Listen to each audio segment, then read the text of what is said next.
I think the impact is huge. It's not only for the business side, but also for our society, for our health. So in the business side, actually they are disrupting the market. They are disrupting the rules of the games. And for society, I think, for example, we can help health in the youth problem, even for the aging problem. There's all sorts of solutions that previously do not have a good answer. Now we can solve it or partially solve it by big data. I give you an example. For financial services, we used to loan money from the bank. Right now, you do not have to loan money from a bank. You can loan money from an internet company. You can loan money from any kind of small guys, because the small guy figured out a way to recalculate the risk. Rather than looking at their credit score, say from the United States, looking at the scores from FICO, a company like SAS Finance from the US, they actually rewrite the underwriting model. So hey, they have a big data algorithm put in this way. I don't need to look at how much you borrowed from the bank before, whether you have credit card, okay? We can just look at how you behave, and then we can calculate score. So we can determine whether we loan money to you, how much to charge you for interest rate.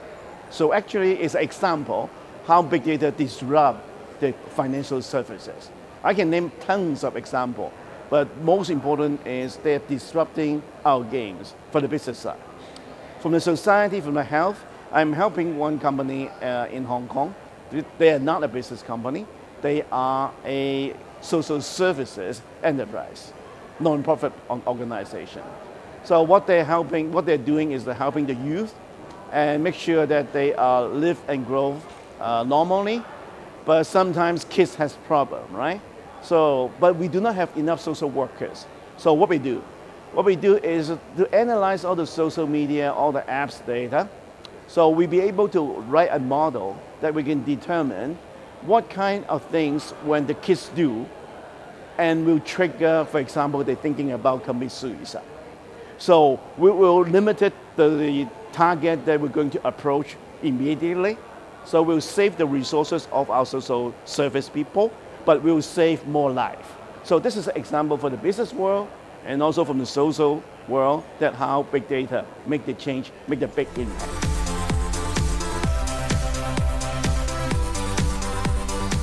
Okay, that's a good question.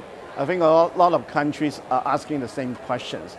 How we can help the business, the society, and even the students know more about big data and adopt it, and more importantly, how to extract the business values or the values to the society and to the business. I think my recommendation is we have to involve all the stakeholders. On one hand, of course, we need education. We need more students, more IT professionals, more business person understand big data, not only for the technology side, but also from the business value side. How it can make an impact to a business, how it can make an impact to the society. For example, health, for example, social problems. So that's sort of thing, I think education is one of those things. The other thing I think we need to have the strategically, like MEDC is doing, is to really put that on a national agenda. Because many analysts, including Gartner and IDC, already told us that big data is the soil, is the oil of a society. And also from McKinsey, we see that the big data is actually can contribute a lot to GDP. And GE actually is an example. They invest a lot on big data, so their return in terms of contributing to the whole world GDP is huge. So I think it's very important from the education side, but also we need to calculate the ROI, because training a lot of people, training a lot of data scientists is cost you a lot of money.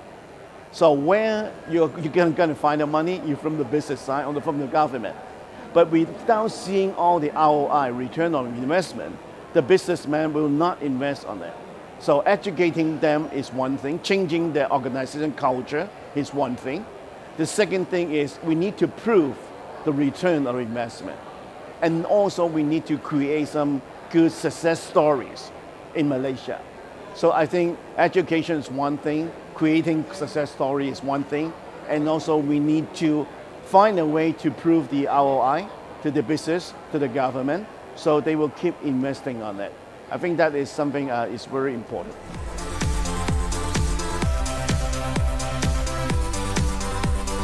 lot of people thinking that big data is only applying for business, so helping the people making more profits or save their costs.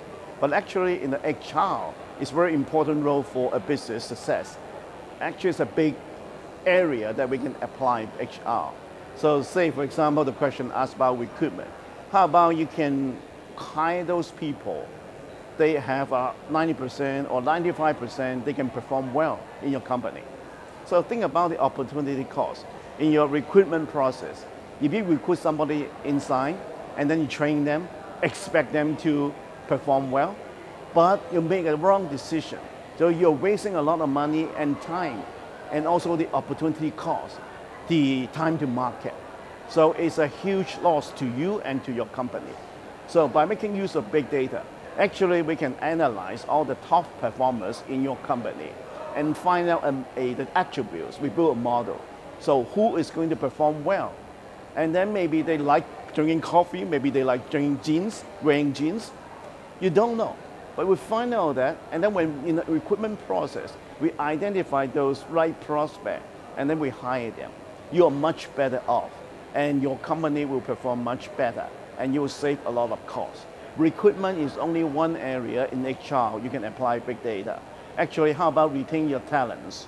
How about you make sure that you have enough labor, workforce, when your business go out?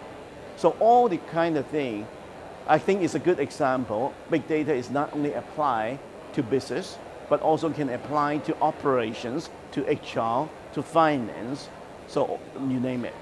So thanks for this question. I think it will trigger many one of you to think about how we can apply big data in all other areas.